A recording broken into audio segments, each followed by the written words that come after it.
Hi friends, welcome to ஷைகனிஷ் media. இன்றைக்கி நம்ம சேனலில் கண்ணதாசன் வாழ்க்கை தத்துவங்கள் தான் பார்க்க போகிறோம்.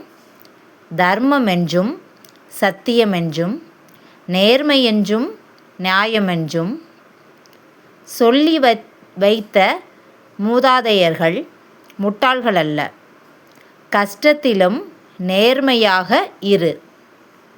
நீ ஏமாற்றப்பட்டாலும் பிறரை ஏமாற்றாதே.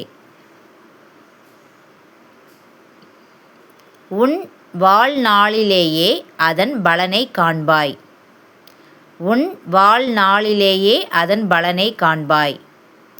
தெய்வ நம்பிக்கை உன்னை கைவிடாது. தெய்வ நம்பிக்கை உன்னை கைவிடாது. இந்த வீடியோ உங்களுக்கு ரொம்ப பிடிச்சிருக்குன்னு நினைக்கிறேன். பிடிச்சிருந்தா சப்ஸ்கிரைப் பண்ணுங்கள், லைக் பண்ணுங்கள், ஷேர் பண்ணுங்கள். மறக்காமல் சப்ஸ்கிரைப் பண்ணிடுங்க. பாய், see you, take care.